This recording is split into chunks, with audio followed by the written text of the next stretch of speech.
சிவையாக்கும் பஞ்சுருளிக்கும் என்ன சம்பந்தம்? காந்தாரா படத்துல நம்ம பார்த்தது மட்டும் தான் உண்மையா, இல்ல நமக்கு தெரியாத பல விஷயங்கள் இன்னும் இருக்கா?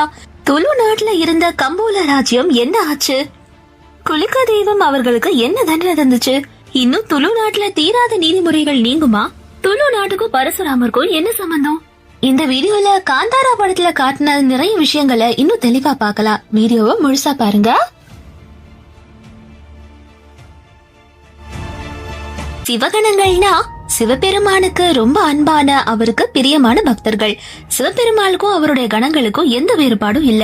பூமியில அசுரத்தனம் உச்சிக்கு செல்லும் போது தர்மத்தை நிலைநிறுத்த அவர்கள் அவதரிப்பார்கள். சிவகணங்கள்ல பஞ்சுர்லி கோலிகாவும் ஒருத்தராவாங்க.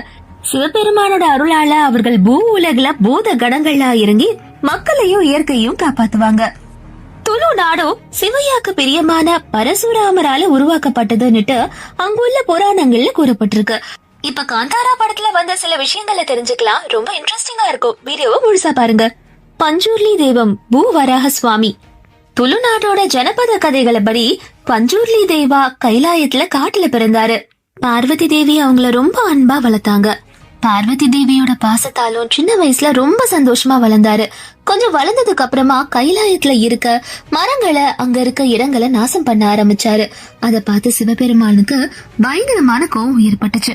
அப்ப பார்வதி தேவி சிவபெருமாள் கிட்ட பஞ்சுர்லிக்கு இயற்கை கொடுத்த இயல்புதான் இதுன்னு சொன்னாங்க.